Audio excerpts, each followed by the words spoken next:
하준이도 가야지.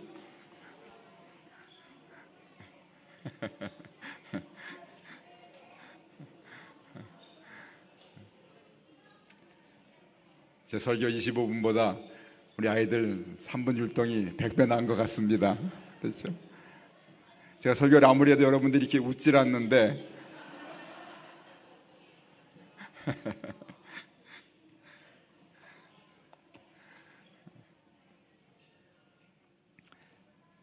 유대인들은 안식일을 철저히 지켰죠. 그래서 유대인들과 함께 사는 사람들이 이런 경험을 합니다.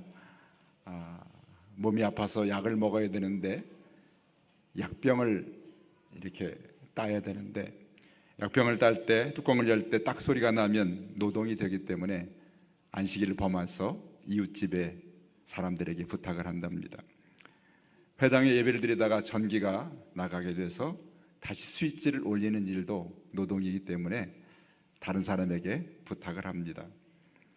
안식일에 식사를 하면서 식탁 위에 물이 떨어지거나 또는 우유가 흘렀을 때 닦는 것은 괜찮은데 식탁보를 빠는 것은 안식일을 범하는 것이 되지요. 집에 급한 환자가 생겨도 구급차를 부르는 것을 다른 사람에게 부탁해야 하는 것이 안식일을 지키는 유대인들의 생각입니다. 이처럼 안식일을 거룩하게 지킨다는 것에 대해서 매우 중요하게 여기는 유대인들의 삶의 이유는 두 가지 그들의 신앙의 기둥이 있기 때문이죠. 하나는 하나님께서 다윗에게 약속한 구원자를 보내실 것이다. 그 구원자가 오시게 되면 하나님의 나라 왕국이 세워질 것이고 그 왕국에 들어갈 자격을 가진 사람은 율법을 지키는 사람이다. 십계명 가운데 그 가운데서도 이 안식일 규정은 아주 철저하게 유대인들이 지키고 있는 그런 율법입니다. 그런데 사도들이 전하는 복음이 이들을 지키고 있는 두 가지 기둥, 즉 메시아를 기다리는 그러한 구원자를 통한 왕국에 대한 기대와 그리고 율법을 지키는 두 가지 기둥을 아주 흔들고 전혀 새로운 그러한 가르침을 전하고 있는 것입니다. 그것이 바로 예수 그리스도의 복음의 내용입니다. 바울과 바나바가 오늘 안디옥 교회에서 파송을 받아가지고 이곳저곳을 다니면서 복음을 전하게 되는데 오늘 13장 뒷부분에는 비시디아 안디옥이라는 그런 도시에 가게 됐고 그들이 안식일에 회당에 가서 말씀을 전하게 됩니다. 회당에 갔을 때 많은 사람들이 모였어요. 유대인과 그리고 이방인 가운데 경건한 사람들이 안식일에 회당에 모여서 예배를 드립니다. 그곳에서 바울이 오늘 전한 설교의 말씀이 우리가 오늘 읽은 13장 16절부터 41절까지의 내용을 담고 있습니다. 자, 우리 설교의 핵심은 무엇인가? 제가 간략하게 여러분에게 말씀을 드립니다. 첫 번째로 전한 바울의 설교 핵심은 이것입니다. 하나님께서 약속하신 다윗의 후손, 그를 통해 이루실 나라의 구원자로 보내신 그분이 바로 예수 그리스도이시라는 겁니다. 23절 말씀이 여러분 말씀 펴서 23절을 13장 23절을 한번 펴서 같이 읽습니다. 하나님이 약속하신 대로 이 사람의 후손에서 이스라엘을 위하여 구주를 세우셨으니 곧 예수라. 하나님께서 다윗의 후손을 통해서 이스라엘을 구원할 그 메시아를 기다렸는데 너희가 기다리는 그 메시아가 바로 예수 그리스도 그분이다. 이것이 복음의 첫 번째 핵심이었습니다. 바울은 이 이야기를 전하면서 자신의 이스라엘 유대인의 가장 출발인 아브라함의 이야기부터 시작하여서 간략하게 역사를 그들에게 전합니다. 너희 조상 아브라함이 애굽으로 가족과 함께 갔을 때 그곳에서 400년을 지나면서 한 민족을 이루게 되었고 하나님의 10가지 재앙을 통해서 애굽을 나와서 광야 40년을 생활하다가 가나안 땅에 들어가게 됐다. 그곳에서 사사들을 통해서 통치하셨지만 그러나 왕을 원했기 때문에 너희가 택한 사울 왕이 있었지만 하나님이 그를 패하시고 그리고 다윗을 왕으로 세웠다, 이렇게 말씀합니다. 22절 말씀 이렇게 말하시죠. 패하시고 다윗을 왕으로 세우시고 증언하여 이르시되 내가 이새의 아들 다윗을 만나니 내 마음에 맞는 사람이라 내 뜻을 다 이루리라 하시더니, 하나님은 다윗을 통해서 하나님이 보내실 구원자를 약속하셨고 그를 통해서 이스라엘 나라에 하나님의 나라 왕국을 세우실 것을 말씀해 주셨습니다. 그래서 이스라엘은 이 메시아를 기다리는 것이 얼마나 중요한 그들의 민족의 소망이고, 그리고 가장 중요하게 붙들고 있는 신앙의 기둥이었습니다. 그런데 그 메시아가 곧 예수라고 복음은 전합니다. 여러분, 유대인과 예수님은 어떤 관계인가요? 예수님을 유대인들이 십자가에 못 박아 죽게 했지 않습니까? 그런데 너희가 못 박아 죽인 그분이 하나님이 약속하신 메시아라니, 그것이 오늘 복음의 두 번째, 너희가 그 하나님의 아들 구원자를 십자가에 못 박아 죽게 했다라고 28절 말씀에 이렇게 말씀합니다. 28절, 죽일 죄를 하나도 찾지 못하였으나 빌라도에게 죽여달라 하였으니, 죄 없으신 예수님을 너희가 정죄하여 십자가에 죽게 만들었다. 이것이 복음의 두 번째 내용입니다. 세 번째는 무엇입니까? 그러나 하나님께서 죽은 자 가운데 그분을 다시 살리셨다.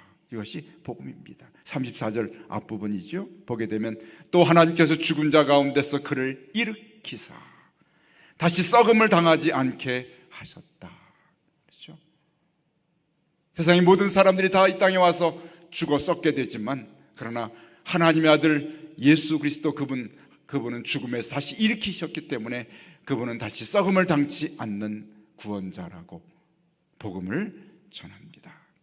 이 세 가지요, 하나님 약속하신 다윗의 후손은 바로 예수 그리스도시요, 그분이 유대인의 손에 십자가에 죽임을 당하셨지만 하나님이 사흘 만에 다시 그분을 살리셨다, 부활하셨다는 것이 바울이 전한 복음의 핵심이었습니다. 바울은 이 내용을 구약성경과 신약성경을 오늘 연결해서 너희가 믿고 있는 구약성경은 바로 하나님의 약속이 담겨있는 내용인데 그 약속을 어떻게 이루셨는지 32절과 33절에 하나님의 약속과 예수 그리스도와 연관이 있는 것을 전하고 있죠. 여러분 32절 보시기 바랍니다. 우리도 조상들에게 주신 무엇을 약속을 너희에게 전파하노니. 우리도 이 약속을 전하는 건데 그 약속이 무엇인가 하면 곧 33절, 곧 하나님이 예수를 일으키사 우리 자녀들에게 이 약속을 이루게 하셨다 함이라. 우리에겐 두 가지 약속이 있잖아요. 구약과 신약이 있습니다. 그 약은 바로 약속이라는 의미죠. 언약의 의미입니다. 옛 언약이 구약이고 새 언약이 신약입니다. 성경은 하나님의 약속을 의미하는 그러한 책입니다. 어떤 약속이신가? 어떤 약속이신가? 내가 너희에게 구원자를 보내실 거고, 그리고 구원자를 죽음에서 일으키실 것을 약속한 것이 구약입니다. 신약은 무엇입니까? 하나님이 구원자를 보내셨고 그 구원자를 일으키셨다는 그 증거를 보이는 것이 신약이죠. 두 가지 약속을 가지고 있는데 그 약속의 중심에 누가 계십니까?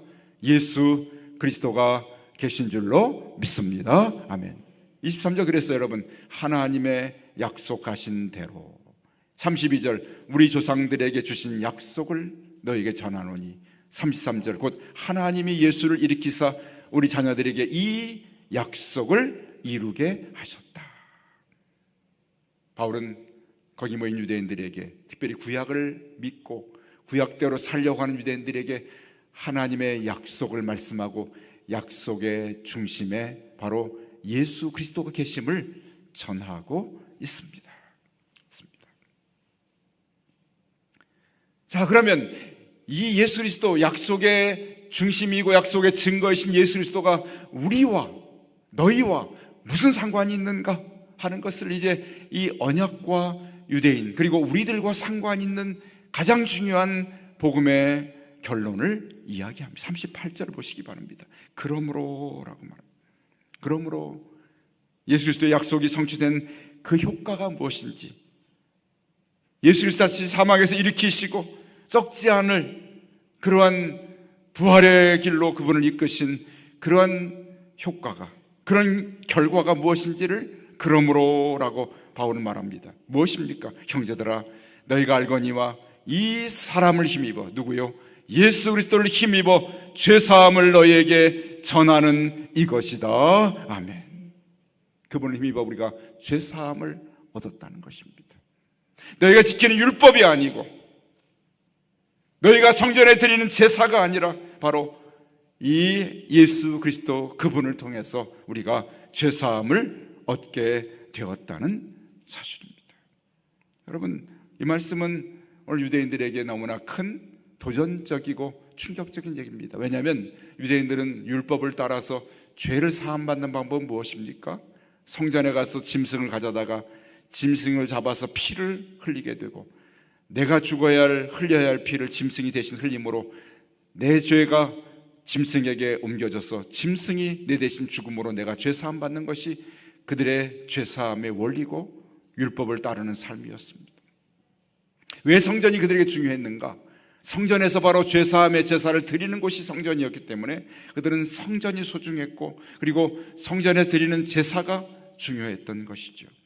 자신들이 죄사함 받는 유일한 길이 성전에서 제사하는 길이었기 때문에 그들은 성전의 제사를 그렇게 생명처럼 중요하게 여겼던 것입니다.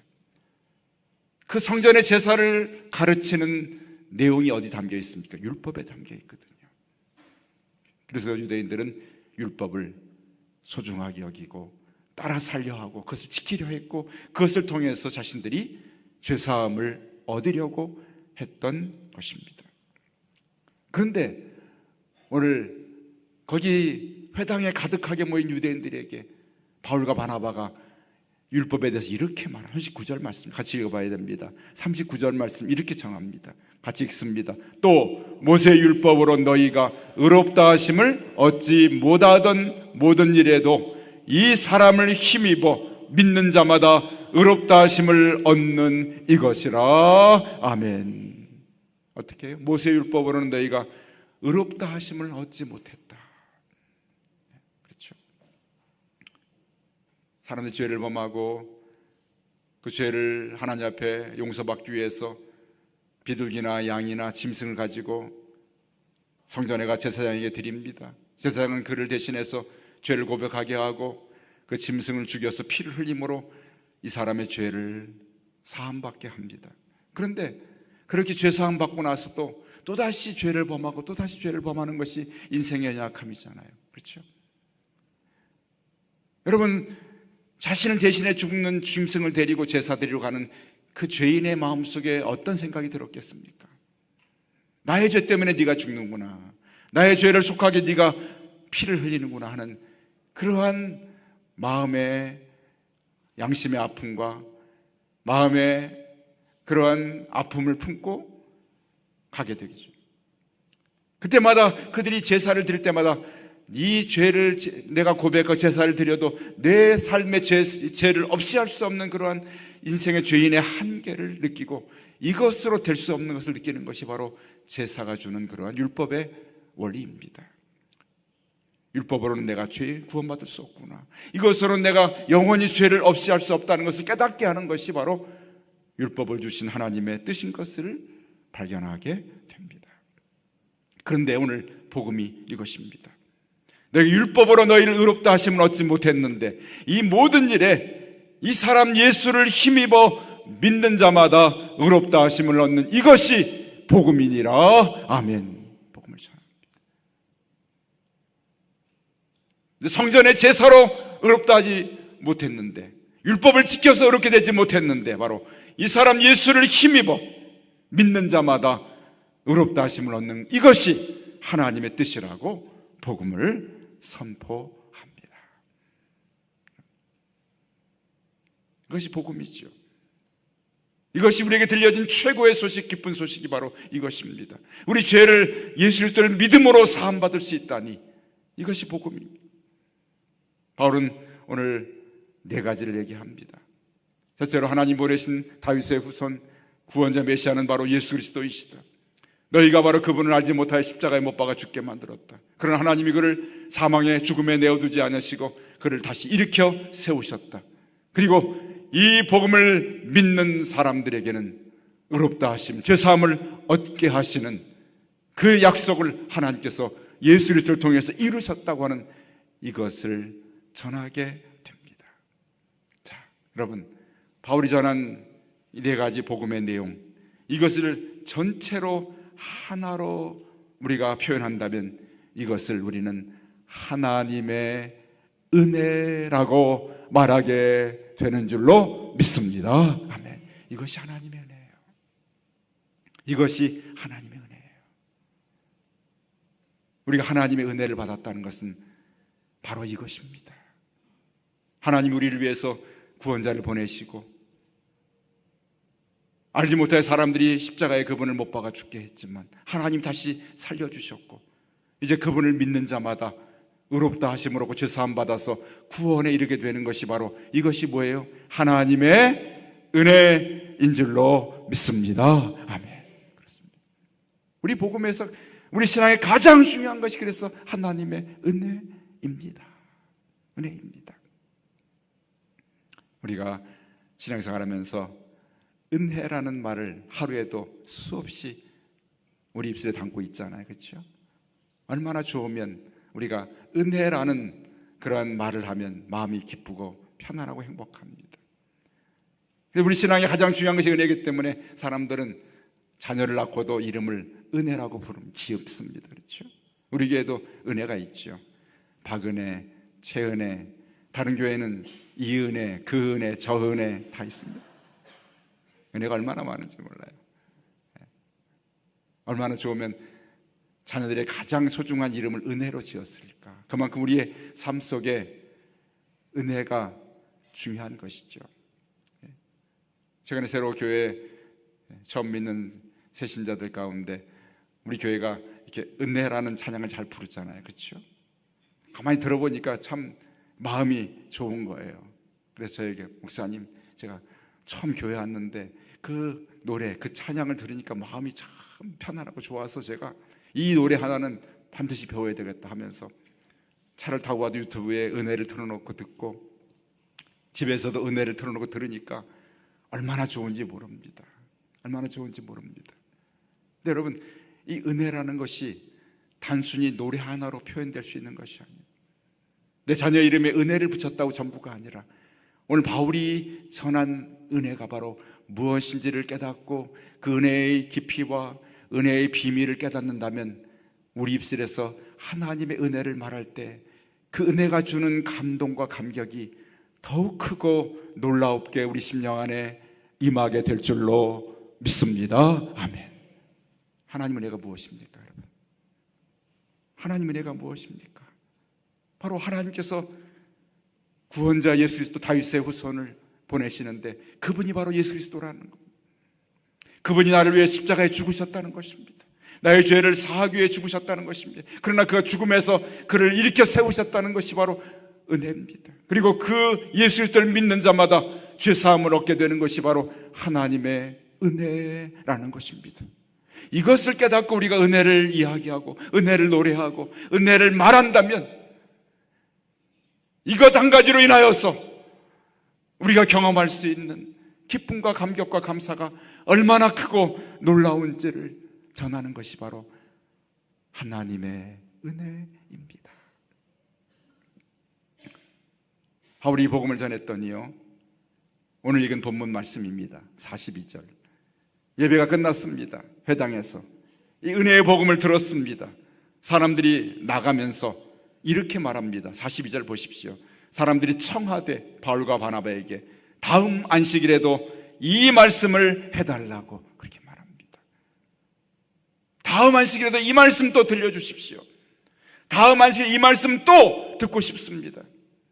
어떤 말씀이요? 은혜의 복음, 하나님의 은혜를 듣고 싶다는 겁니다. 네?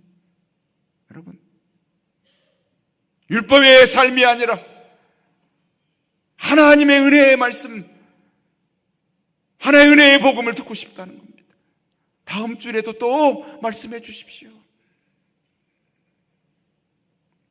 그러면서 43절 여러분 보시기 바랍니다.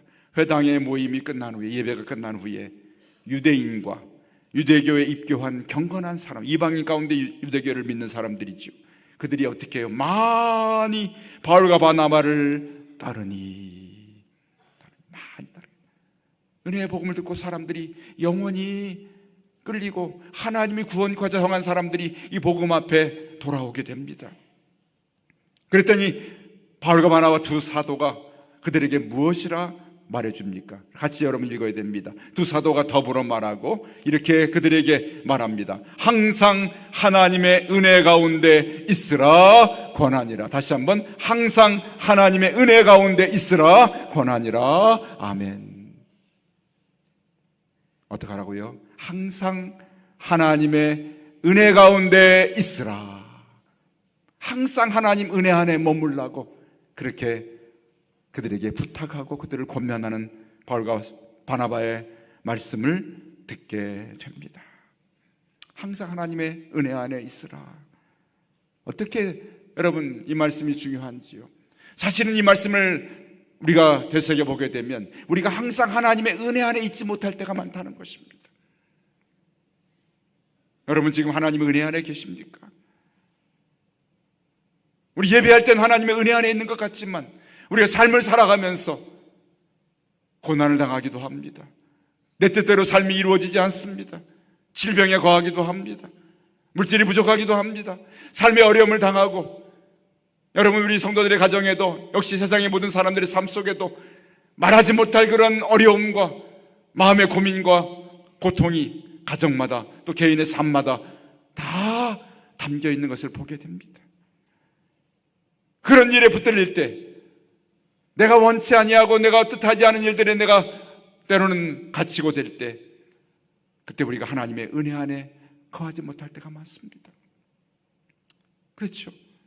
그래서 내 힘으로 그 어려움을 이겨내려 하고, 또는 내 삶으로 믿음을 성취하려고 신앙생활을 이겨내려고 하는 그러한 삶 속에 우리가 빠질 때가 많은데, 오늘 바울이 오늘 전해줬던 그 중요한 말씀, 항상 하나님의 은혜 안에 있으라, 항상 하나님의 은혜 안에 머물라는 이 말씀은 우리 삶이 어떤 삶의 환경 속에 있더라도, 어떤 삶의 처지에 우리가 처할지라도 하나님의 은혜의 복음 안에, 예수 그리스도 그분 안에 거하라는 말씀이 바로 항상 은혜 안에 있으라는 말씀이 담겨있는 교훈인 것을 오늘 이 시간에 저와 여러분이 깨달아야 할 줄로 믿습니다. 아멘.